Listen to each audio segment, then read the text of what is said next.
motherfucking morning, motherfucking days. Good motherfucking morning, ladies. How are you all doing today on this most beautiful of and guess Thursday.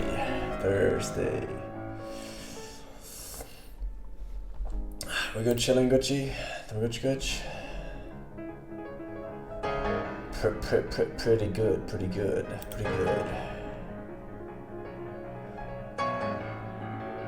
Are you playing PoE 1 League, new classes? Why would you play PoE 1 when PoE 2 is out? Did they not pull a Gaben and completely remove the first game in favor of a worse one? No? What is this?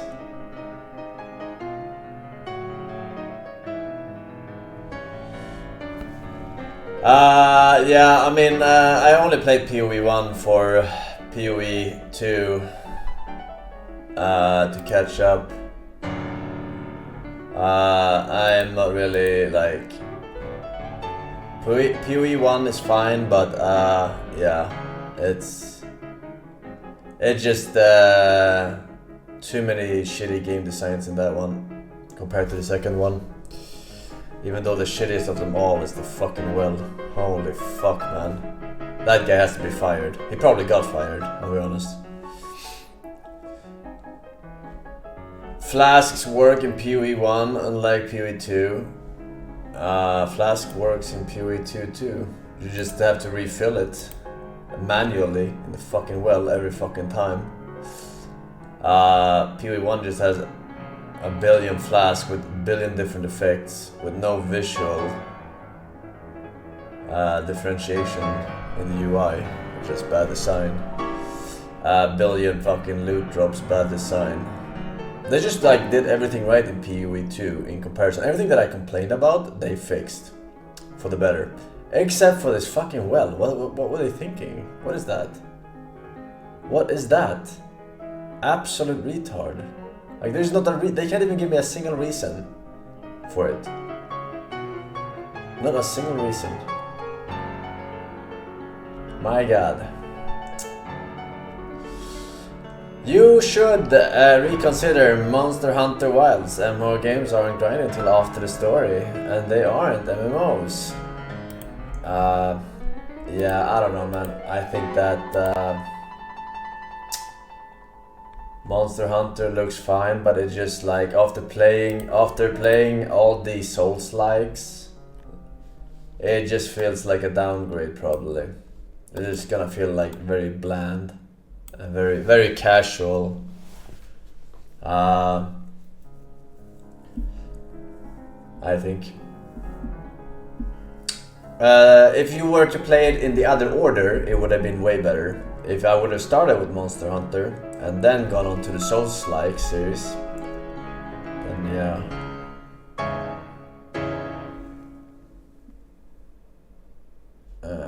Yeah. It's not a Souls-like. I know it's not a Souls-like. It's not.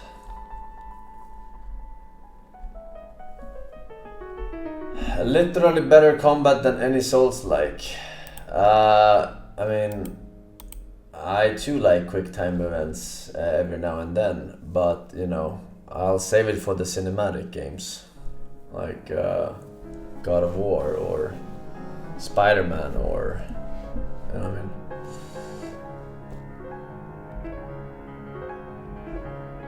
But yeah, fear and hunger maybe. How about you shut the hell up with your game suggestions maybe, huh, motherfuckers? There are no QTE in Monster Hunter? Well, it sure looks like it. They're fucking jumping on their fucking backs and fucking stuck in animation, chop tail or some shit, you know. It looks like fucking God of War boss or some shit. I'm just saying, alright. I don't know.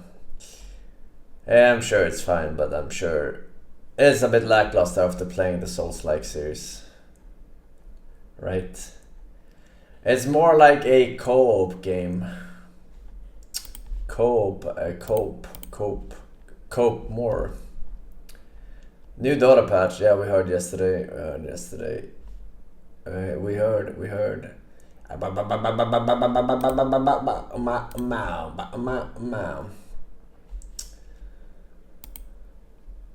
Either way, let's see here. We got some Sabronis, we got Bit Texas, thank you man. We got Shirogu for tier 3, 37 months. My lordy lord is a fire. It says Forsen. Repeating, of course. Eduardo, Tyrol, Nightwaver, MGMBH. Thanks for the subs. And the resub is... Is honey also excluded from your sugar-free diet? Yeah, I mean, I don't eat honey.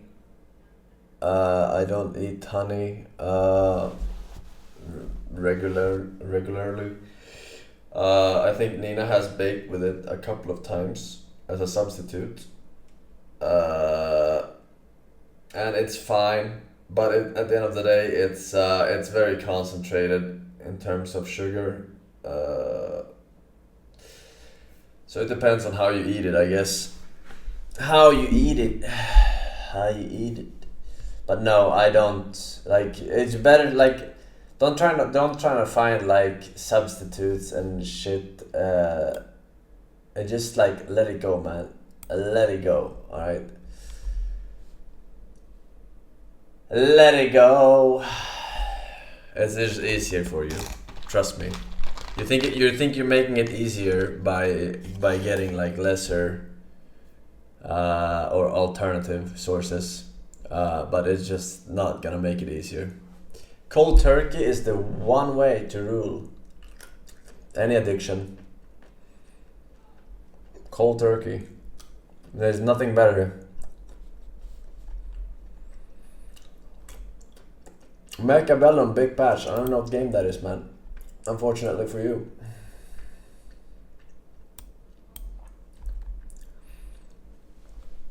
Not alcohol? Yes, alcohol.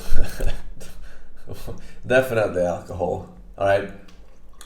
The one thing maybe, I'm not sure about this myself, but really hard drugs that could kill you in withdrawal, right? I'm not sure if this is slight cope or if there's truth to this, but things like heroin and whatnot.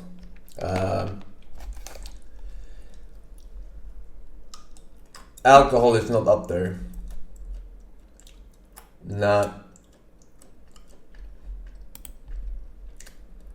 You have to, no.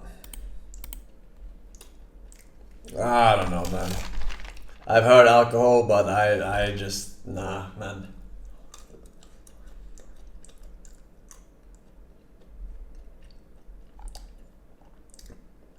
I don't know what research you have on this, but there would be so many alternative factors to dying.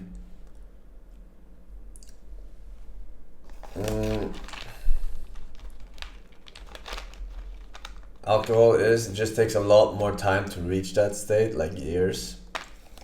I mean, if you're not doing something for more than years, then I would hardly call it a fucking addiction, man.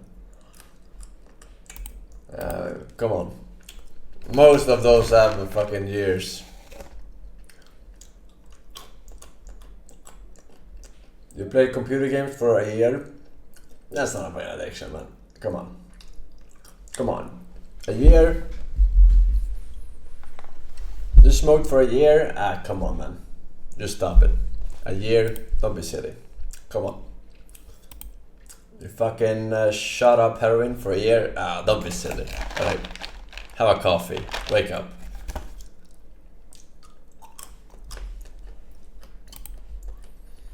Alright. Let's see here. We got some links. But first, do I have any news? No? Thank you. I do cocaine all 12 months of the year, but don't do it for New Year so that it's more than a year. That way I'm not addicted. That's good.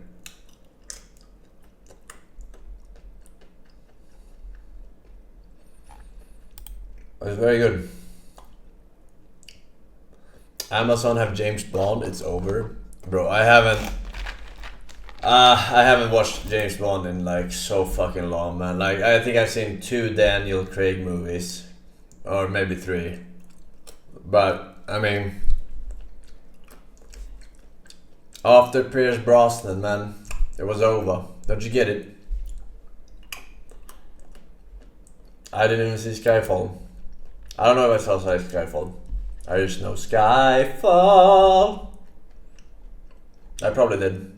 Passenger train derailed in Sri Lanka after crashing onto a herd of elephants. How did the elephants get on the...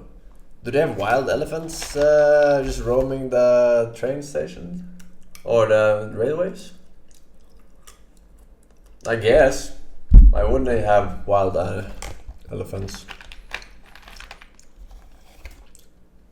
I guess they would be a target for poaching. So it's like weird to think of wild elephants not in a zoo. But I guess they have it. Alright. Good news, good news. Thanks.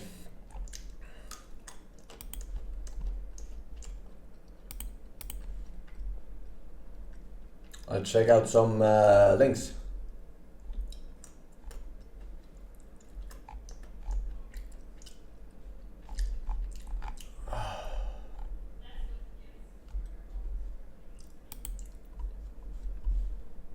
Hello YouTube, Trucer992 here, and after a long absence I'm back in the accent shed, as I like to call it, and I'm going to be doing all the accents I've done in my previous videos, plus some new ones, and also a load of other voices that I've not shown before. Hope you enjoy.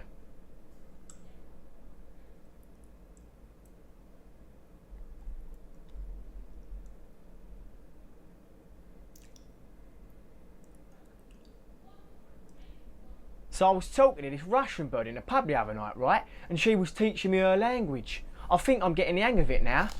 Privyet, меня зовут Steve. Quality, mate. Fam, man got bare vexed the other day in a chicken and chip shop, you know. Cause man asked for 2 wings and chips for £1. But boss man only gave man 1 wing, blood. Is he mad? As long as you listen to the sound of my voice, you're going to be safe. All of the time, every time. Thank you for helping me help you. So a gentleman in a hooded jacket approached me the other day and said, "What have you got for me, blad?" So one replied, "What on earth is a blad? One has never heard of such a word in one's entire life." Yo, I have to get off the phone now, bruv, because my auntie Rajinda just arrived from India, so I'll call you back, yeah? Don't forget to tell Saeed to come on FIFA later, innit? Sorry, Tariq, I can't come to Pakistan with you today, bro. I'm with my little cousin at Tulton Towers, waiting to go on Rubadingi Rapids, man. So I was driving down the road the other day in my tractor, and this idiot zoomed past me shouting, "Green Army!" I mean, you can't do that in the middle of the road.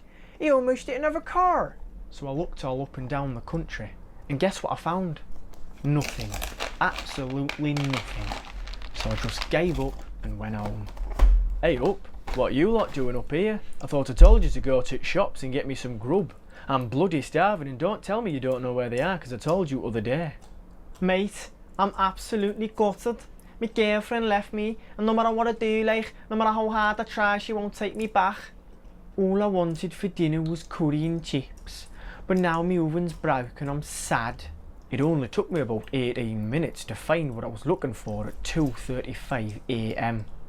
Now I can tolerate being called British, but if you ever cross the line and call me English, I will snap your wee neck. You got that, pal?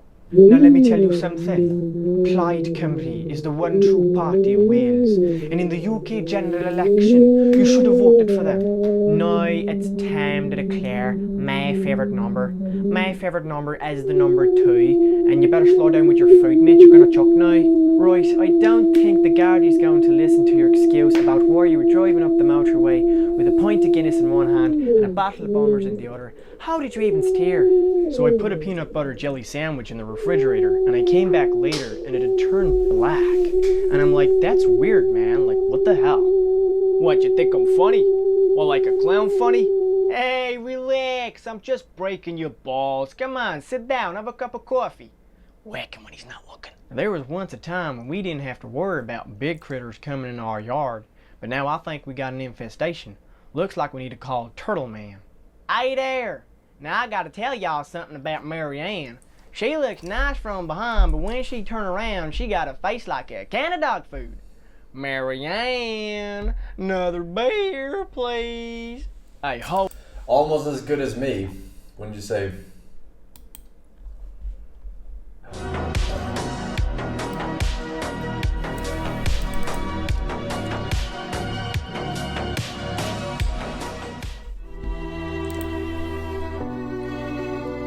Nice to meet you. Nice to meet you too. Y'all from China? Yes. Cool. How long you guys been here? In the States? We're sorry, but we have to go. Okay. We're sorry. Yeah, no, absolutely. Have a great night. Namaste. I'm just fucking with you guys. Where are you guys going? Home. Already? Yeah. The party hasn't even started yet. Yeah. Where'd you guys go? It was that bad. Not really. We should get going. Absolutely, it's green light.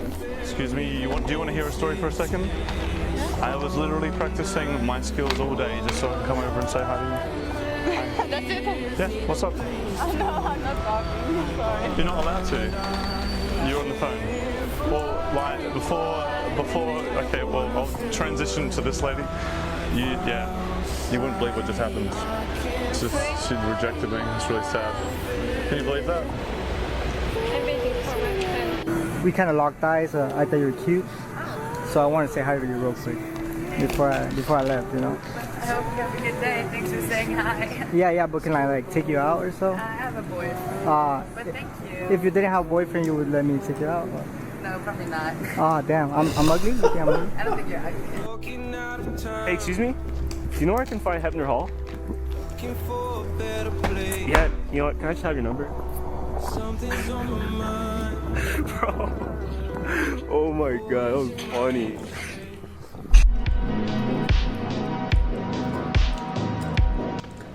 Excuse me.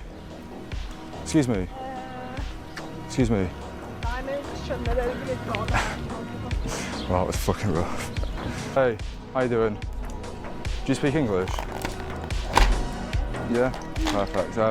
Appreciate it's a bit spontaneous. I just saw you in particular, you're on your phone in a black dress and you caught my eye, so I just thought I'd come say hello and see what you're up to. Is that okay? No? Okay, that's fine. Have a nice day. Bye-bye. And your name? Jade. Jade, Kevin. Nice to meet you. I was just wondering if I could get your number. Sure. All right. You go to the gym at all? I used to a lot. I haven't so much since I've been down here. This gym is hard to find space at. I gotta get you into the gym, man. Come on. Oh, really? Yeah. Yeah. Get back on my I gotta get For you real. into the gym, All right, man. well, I'll text. Who says that? I got to get you into the gym. What? You all right? All right, see ya. Okay. All right. Love you. Oh my god. Keep it too long, I gotta get going. But, Susie, right? Okay, we should hang out.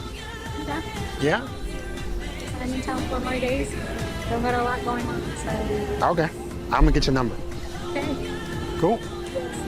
You're gonna have to type it because What? 385.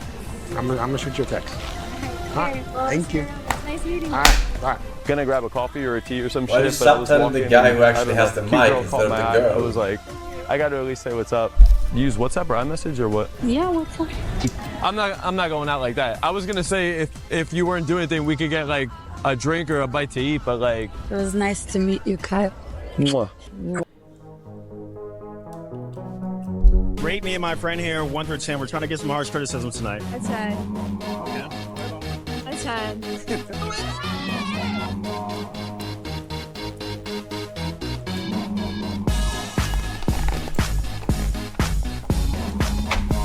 Both 9.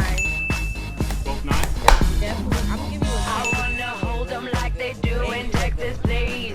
Fold them, let them hit me, raise it, baby, stay with me. I love it.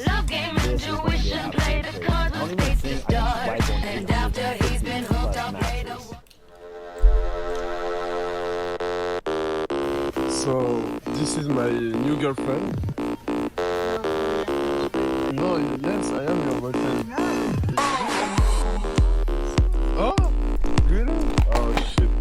This is my girlfriend? Yes. Yes, yes. This is my new girlfriend. Yes?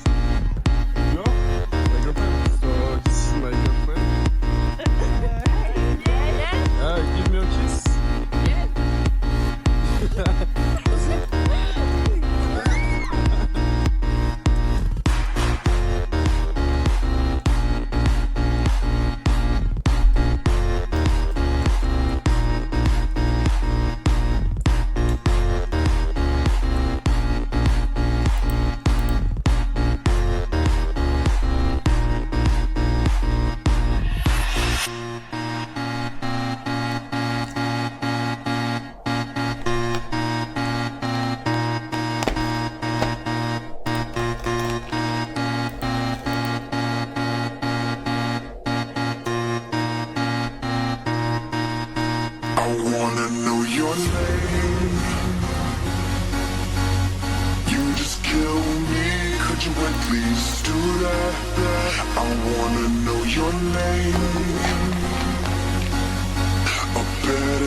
That's what happens when you don't watch Forsen.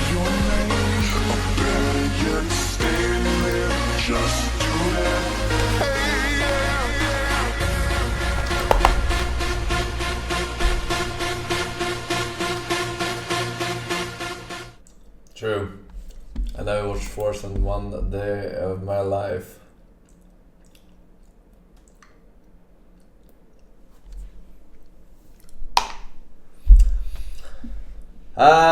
It's rough, man. It's rough. Oh, Forsen, post the video. No video running. Go ahead. Post it. Forsen, do not unpost the video until I say so. It is absolutely necessary, Forsen. Wait. But the next contestant is more than Keep just... waiting. Just a little longer. They're starting to sound like your mom. Okay. Oh. A typical country boy.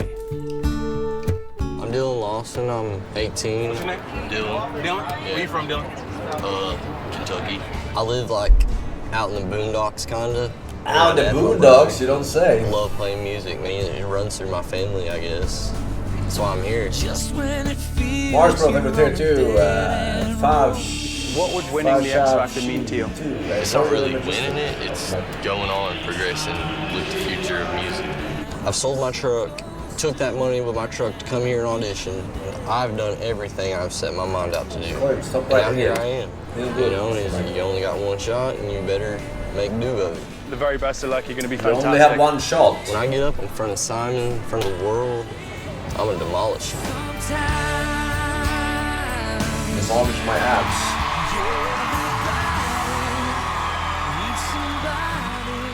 What's up? What's your name? Dylan? Dylan. Lawson, I'm sorry. How old are you, Dylan? 18, 18? Where y'all from? Kentucky. How'd you get here from Kentucky? Did you drive? Actually, I sold my truck and come here. Man, I had to get an airplane ticket and be here like right then and right there, you know, and be there, you know. Sold your and truck like, to get a ticket here. yeah, Holy, So this competition really means a lot to you. the world, man, Do you want to be a singer? more than anything. So what would you do with a $5 million recording contract? What's the first thing you would buy? A truck.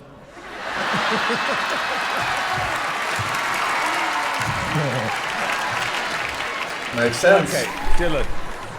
I'm guessing talking is not your strong suit, so we're going to go straight to the singing.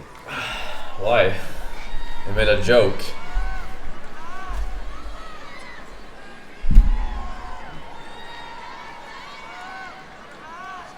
All right, you ready? Ready? I'm ready. Oh, okay. I got this combo in this Bugatti. I'm strong in this Bugatti. To me, ain't no such thing as dropping combo in this Bugatti. I bet I'm worth my pants. The curb don't because right now I'm out of the cat. I swear I'll be the sickest you can. The nurse said if you throw it in a bag, I bet I'll stay. Her first, okay, you last. I'm first, I'm on you. Like your butt. Get back, I'm talking. Go back. Let's what's the matter? Check your bladder. I'm the.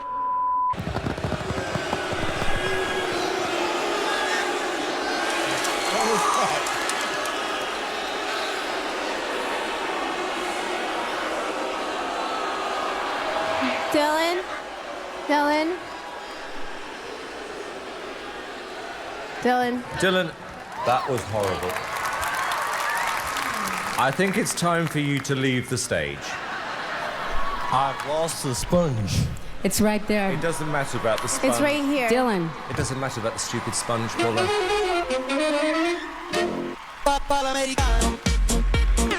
The sponge. I don't care about the sponge. The sponge. Don't care about the sponge. The sponge. Don't want the sponge.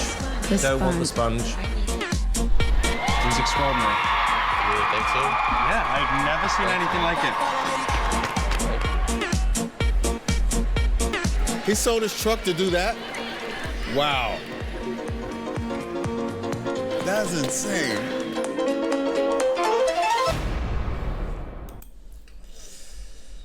All right. As you learn about the narcissistic pattern, it's also wise to reflect on the much healthier alternatives. Now below you're going to find a link to my new extensive course called Ready, Set, Connect. It addresses both the mindset and the skills involved in gratifying relationships, and I hope you'll find it to be quite therapeutic.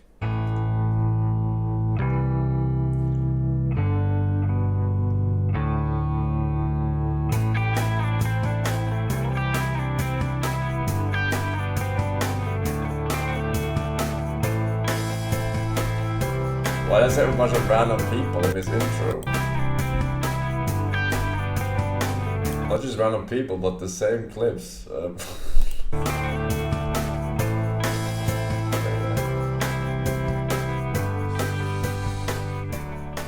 What? You know, it can be very disillusioning when you have been in a relationship with someone, and sometimes for a very long time, and over the course of time, that individual winds up being somebody that you really did not think that they were capable of being. You thought that they were a friend, you thought that they were a true ally in the cleanest sense of the word, and yet something might have happened that turned them on you, and you were left just with all sorts of mixed emotions. So there's so many times when I've heard people say something to the effect of, I thought we had something good going, but something happened in our relationship, and wow, did it turn sour, and I don't know what to do. And we might be talking about people that you've been friends with on a social basis, or someone who's been a confidant with you.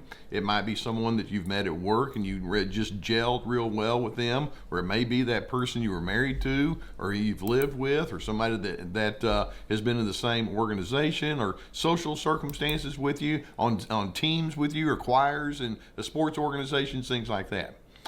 The characteristics that are necessary for long-term sustained friendships would include things like a genuine interest in who you are, and availability, and a kind of a through thick and thin kind of a mindset, as opposed to being fair-weathered about it. Good friends are people that are strong encouragers, as opposed to just being judgmental and critics. They want to be honest, and there's a trustworthiness there. There's an availability that we maintain with one another, even in the midst of differences.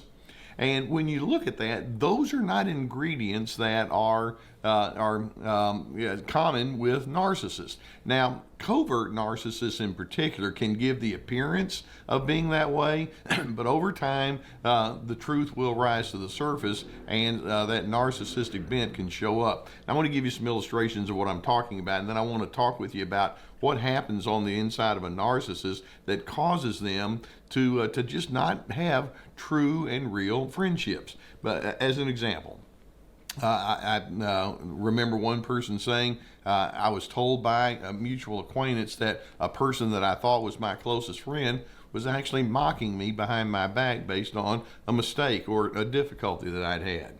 Another person would say, well, there's a member in my extended family that had married into the family, and there would be times when she'd be really nice and friendly, and then something would happen and boom, she'd get mad. Go back to being nice and friendly, and then something else would happen, and boom, she would just disappear. Boom. Fucking Houdini. 18-year-old Eva is obsessed with Richard Ramirez. She says she writes him every day, and he writes back. And finally, Christine says she has an even closer relationship with Richard Ramirez. In fact, they're engaged and plan to be married later this year. Do you think he's handsome? Well, I see why other girls might. I don't really know. No? Then what are you attracted to? I think he broke away from the system. The most strange murder? What did he do in that murder? That amazed me. I heard he broke into somebody's house and ripped out her eye and had sex with her eye. Eva, how old are you? 16. Why are you going to marry somebody you're not in love with? Because she gets to go on talk shows.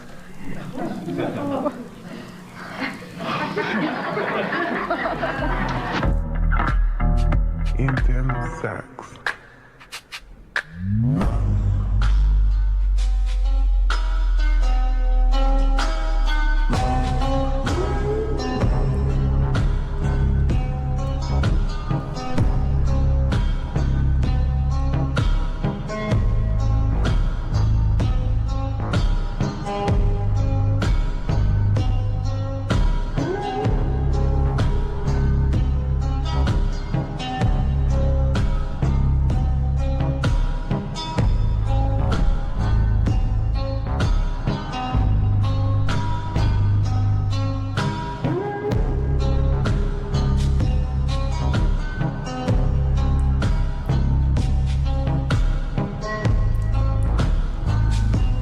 No further links.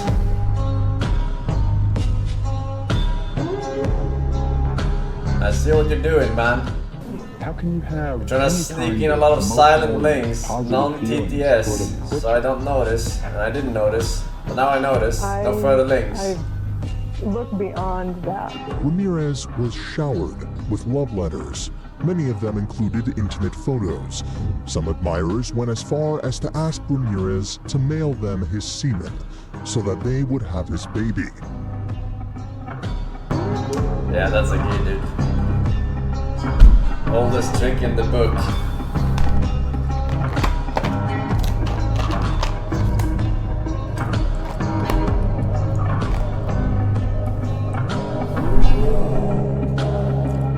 Overall, Richard Ramirez is a PSL god. He has a rating of plus 9.5 out of 10. Oh shit, plus 9.5. In contrary to the normal 9.5. Once you find yourself in conflict with a narcissist, it's a virtual guarantee they're going to start playing head games with you. That's why I put together a new course that's very extensive called Anger Games. I'm going to teach you how to manage anger and conflict with a narcissist. There's a link below that's going to show you how to register, and I hope that you find it to be very insightful. I probably won't.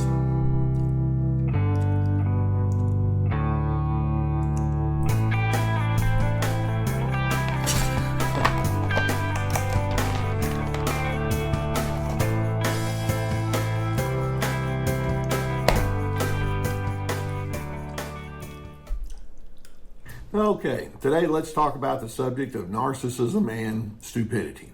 And know that as I talk about that word stupidity, I don't mean to use it in a pejorative kind of way. In other words, I'm not being condemning or disparaging towards certain individuals. It's a very real phenomenon. How many of you have engaged with someone, whether it's in the place of work or someone you live with or in an organization or folks you see on TV, politics, religious people, business leaders, and you think, I can't get through these people. Nobody's going to get through to these people because there's an extra measure of denseness, of stupidity there. So it's something that goes beyond IQ. It goes beyond your accomplishments or perhaps lack of. Stupidity represents a serious inability to reason at a very basic level. We're not talking about high level quantum physics, but stupidity is it can get into the way that you conduct yourself with one-on-one scenarios with other people. It's like folks just can't reason with you, or certainly if you're in a group.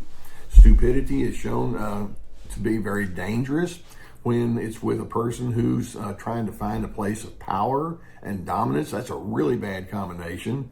Stupidity impacts a person's decision-making in general. It impacts the way they treat other individuals, especially if you don't look or think or act or feel the same way they do. And so I know that if you have dealt with somebody that has a strongly narcissistic bent, there are times when you think, I'm dealing with stupid here. Now, to me, one of the best descriptors of what we're talking about is that the person who operates with this is ignorant regarding how ignorant they are. In other words, they don't see it. So, hello? Am I still live?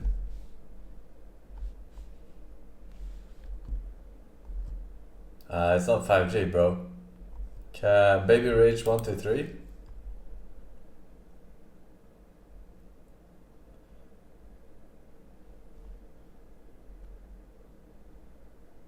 Yeah.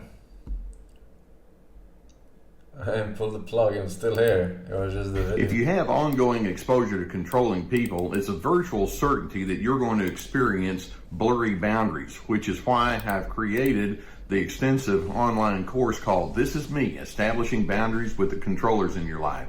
There's a link below that will give you all of the details, and I hope that you would find it therapeutic.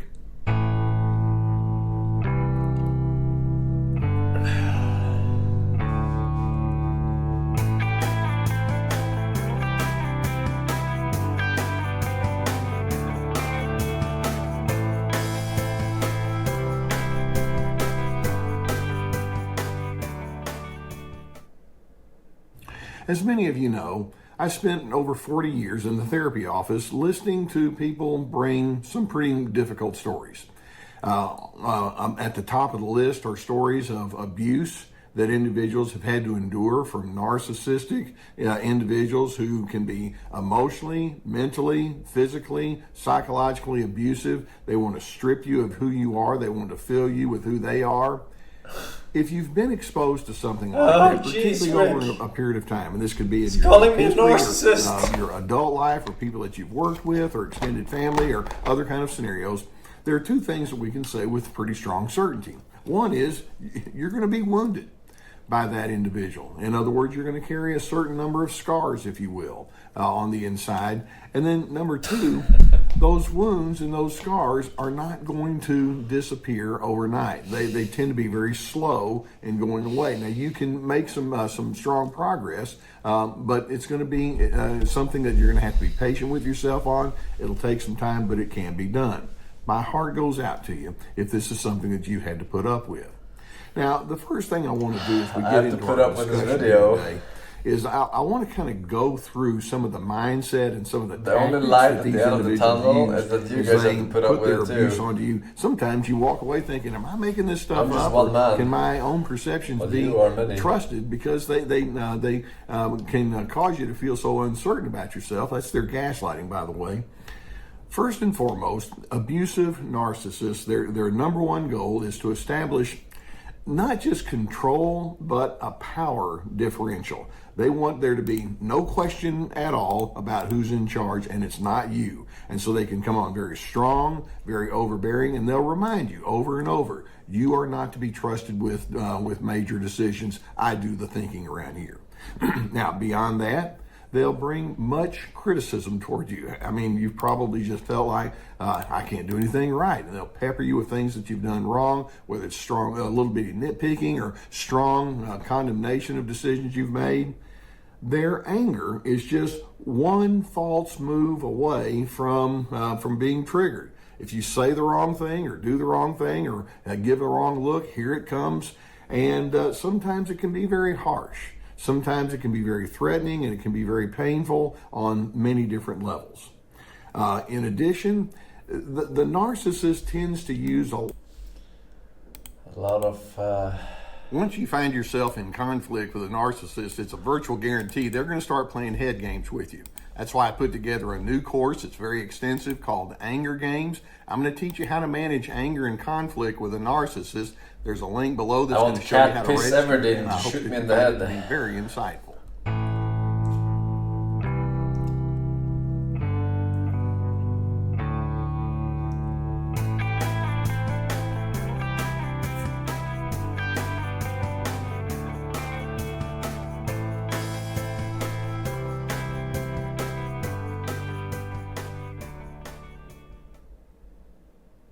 The deeper you go into the direction of understanding the whole pattern of narcissism, I'm hoping you can see that actually narcissism is its own failed attempt at pain management. Narcissists carry a great deal of psychological pain due to their I wouldn't be surprised if it's actually this guy. Their fear of being rejected, their fear of being deemed as irrelevant, their fear that comes from having been shamed for not measuring up or just thinking that the possibility of not measuring up is just out there. And as a result, they tend to cover their flaws. They live behind the veneer of a false self. These individuals don't know what to do with their internal pain. Now, if you're on Team Healthy, and I hope the vast majority of you are joining me on that one, you'd realize, hey, you know, we can address personal and psychological pain, and it starts with the thought that says, let's talk. Let's put it out there. Let's be honest about who we are and look at our strategies and our choices and our options and learn how to build a strength from the inside out. And the narcissist, when you go into that kind of space with them and say, let's talk, it's like, I don't do that. Because you see, to them, talking things out and revealing who they really are from the inside out means that they become vulnerable, and that means that they are set up for that much more pain, and they don't want to do that. To the narcissist, they have all sorts of presumptions that they bring into the relationship with you that cause them to push all of their vitriol onto you. The narcissist thinks openness is something that's too dangerous. Exposing the real me is going to make me lose my power. It's going to make me lose my prestige. I hate feeling controlled. Therefore, I'm just going to become the one who must be in control. You think you're going to dominate me? I've got news. I'm going to dominate you. Let me give you a couple examples. There was this one woman that was known at her place of work as being kind of a 50-year-old version of the Mean Girls, you know. And week to week, it would just be like, well, who's going to be on her bad list this week? And as a result, she was known for putting blame on somebody else for something not going well at work, or just treating somebody in a very caustic and harsh kind of way, and wasn't bashful about it. And then, of course, if you were there at work, you would learn that that mindset expanded beyond just work. It was in social settings and family settings and all. It's like, no, I have to find somebody that I'm going to target and put my pain onto. Or another, and this is a very common scenario, there was an elderly man who had his children, his grown children and his grandchildren. Was it you? Once you find yourself in conflict with a narcissist, it's a virtual guarantee they're going to start playing head games with you. That's why I put together a new course. It's very extensive called Anger Games. I'm going to teach you how to manage anger and conflict with a narcissist. Bro. There's a link below that's going to show you how to register, and I hope that you find it to be very insightful. I'm about to start my own YouTube channel. Surviving narcissism. But, I mean...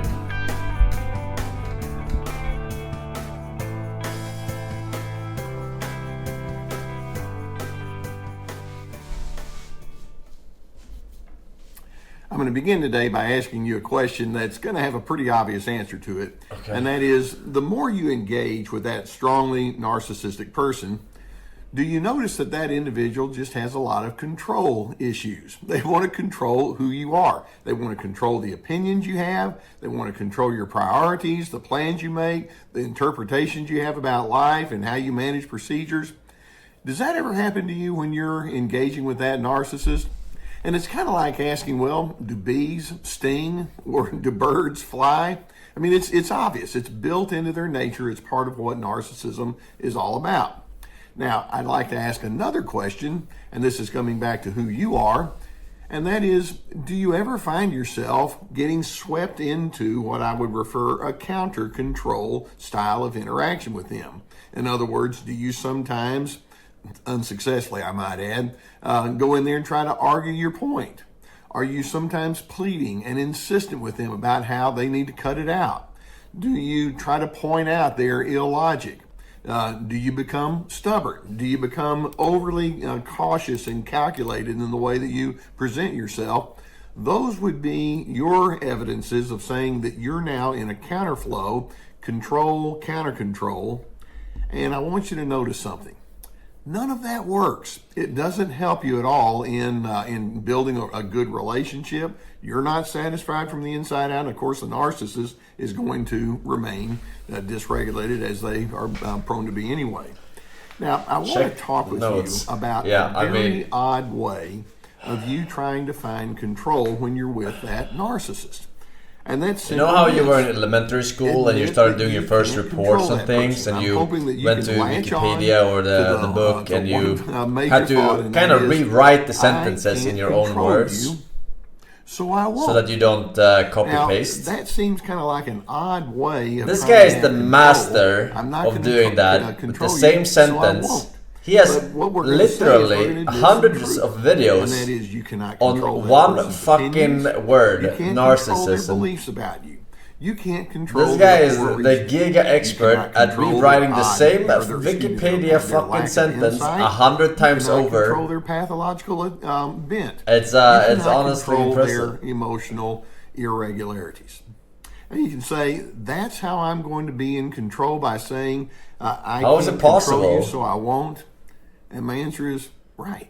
Because you see, what it does is recognizing that it takes you into a place of truth, but it also takes you into a whole different kind of dimension. By admitting that you can't control that person, it allows you to pull away and say, therefore, what I'm going to do is I'm going to claim my freedom. But they can never take. As you learn about the narcissistic pattern, it's also wise to reflect on the much healthier alternatives. Now, below you're going to find a link to my new extensive course called Ready, Set, Connect. It addresses both the mindset and the skills involved in gratifying relationships. I'd rather be a narcissist than a fucking retard. Linking this shit, I don't know, 6 times? I don't know, what is this shit? What the fuck, man?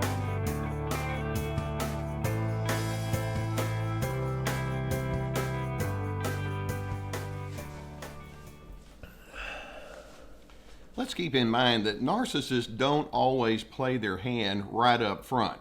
Now, we know that they have a high need to be in control. They are very impressed with themselves. They have an attitude of entitlement. In other words, what are you going to do for me? They can be stubborn. They have this attitude of superiority, and they don't really care that much about what you feel.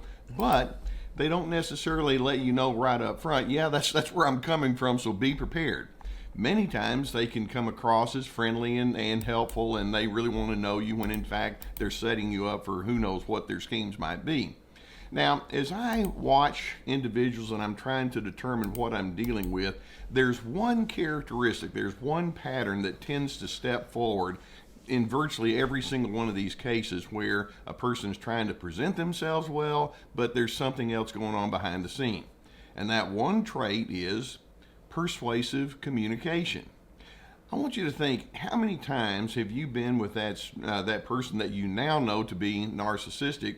How many times does that person seem to have the need that says, I need you to get you to think a little bit more like me? And it can be something very simple where you're talking about something that you enjoyed or a project you're working on, and they might just start saying like, well, why wouldn't you do it this way instead of this way? And seemingly it can be innocuous, but over time you realize they do that a lot. Or you express an opinion, and they can come back and say, oh, let me explain to you why my opinion's better, and they can be very strong and forceful in sharing their perspective, and you feel like you just blew right past where I am, didn't you? Or it might be that you have a change in plans, or you want to do something that's not the same as them, and they want to bring you back onto their path. No, come on, you don't need to do this. Let's do this over here instead. A little bit of that persuasion here and there is to be expected, because there are times when we can be enthusiastic about what we think and feel. But you'll notice that when an individual just keeps coming at you with persuasive communication, there's something bigger going on. And then I'm going to double down on that and say, and especially when you have disagreement, or when you have some clash of opinions and preferences, and they start getting angry and there's a frustration that's involved, that's when they're really going to go in. There's a frustration, all right. We've received quite a bit of interest in my Free to Be workshop, so to that effect, beneath this video is a link that will give you a description for the workshop, and we've also included a special discount. So if that's something you would be interested in, I would invite you to click that link, and I hope that you would find the course to be quite beneficial.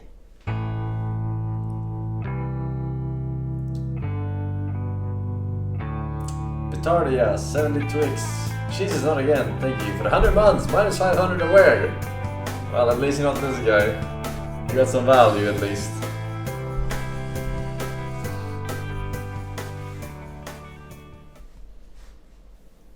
It's not at all a surprise when you're in a relationship, whether it's inside a family or with friendships or at the work setting, that there can be certain tensions or strains that come up. I mean, that's just part of the equation. We don't think alike, we don't prioritize alike. The mark of maturity, though, is knowing how to manage those tensions in a healthy way. This fucking dog is so And when miserable. you're dealing with narcissists, good luck on that one, because they carry so much of their own internal chaos and turmoil that they just simply don't want to have to look at it, and they don't want to have to take responsibility.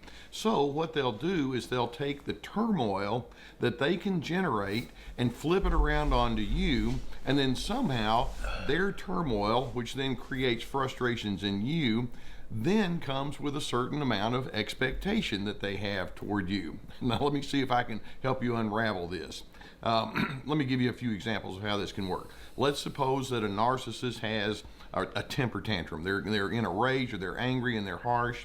And so what they'll do is they'll say, well, the problem is you don't listen very well, or you don't coordinate with me. You see, my temper is caused by you. Or let's suppose that narcissist wastes a lot of money.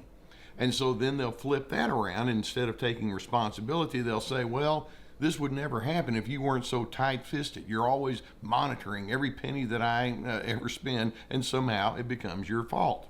Or let's ratchet it up a little bit. Let's suppose that narcissistic person has had an extramarital affair.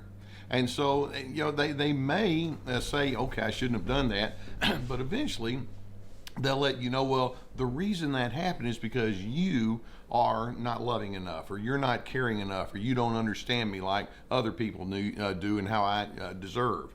Or it could be that someone at work has offended you. And so has offended the narcissist, excuse me. And the narcissist may say, well, the problem is not me being offended, but the problem is you being incompetent. You never have. That's true, though. Being very entitled and controlling, narcissists have no difficulty stepping all over your personal boundaries. So that's why I put together an extensive video class called This Is Me. It has 25 videos, written documents, guided questions. Right. I'm going to teach you how to have healthy boundaries. There's a link below, and I hope you'll find it to be quite therapeutic.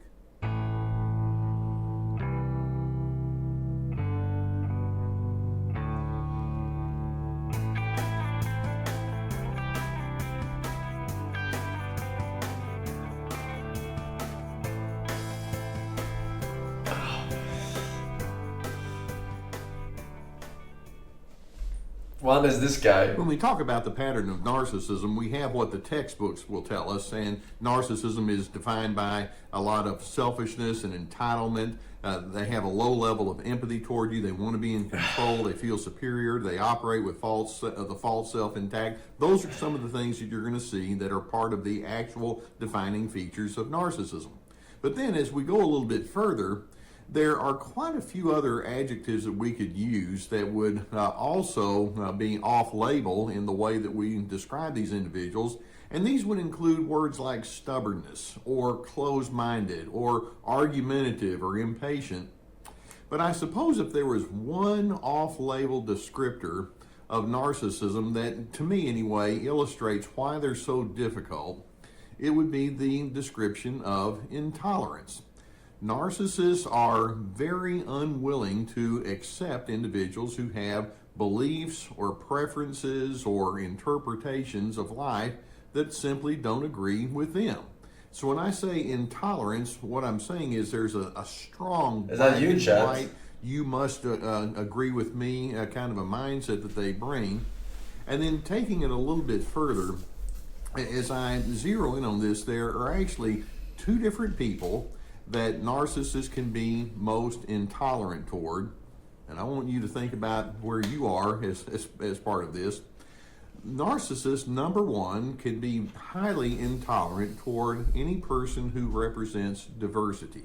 And when I talk about that, I'm talking about individuals who have you turned it around. Opinions or values or lifestyle That's practices, right. or just sometimes just simple behaviors, you know, like the way they manage their schedule, or the kind of humor they like, or the interests that they enjoy. Diversity prompts that narcissist to say, I can't tolerate that, and you're not what I need you to be. The second person that the narcissist cannot tolerate is the person who speaks the truth.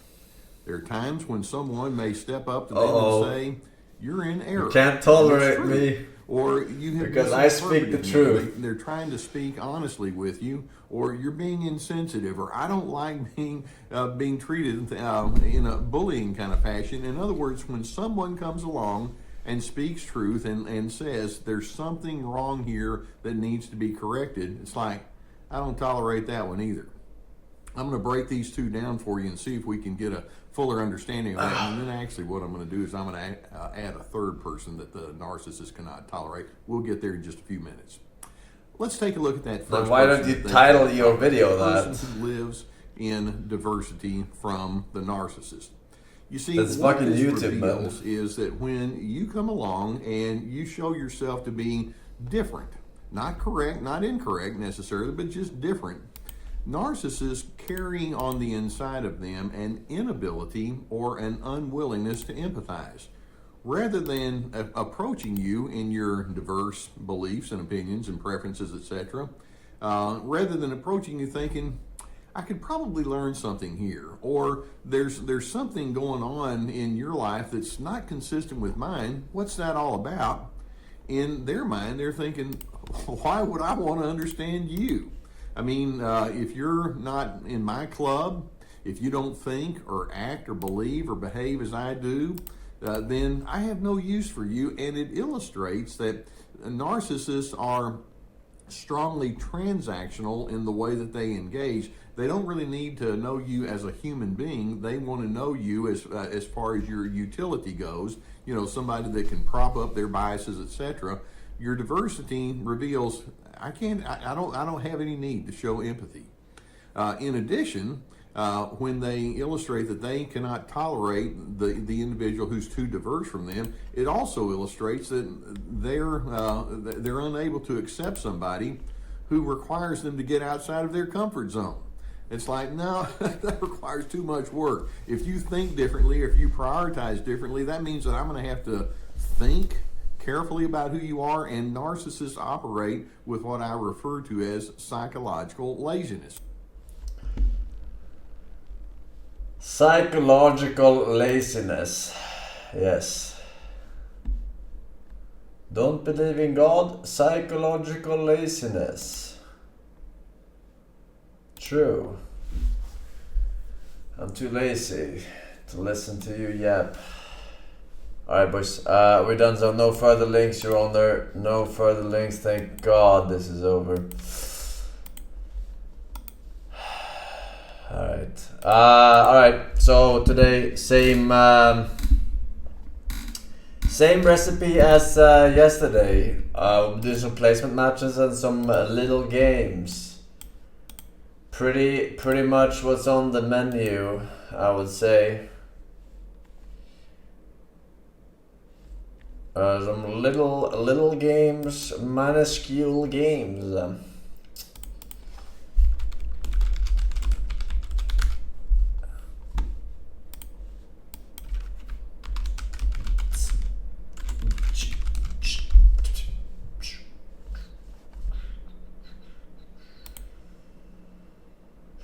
Open a case. I don't think that's the case. Gaben don't deserve no cases, man. Gaben has been a disappointment. Would you agree? What the hell was deadlock? What the hell with the artifact? What the hell? Counter-Strike 2? My God.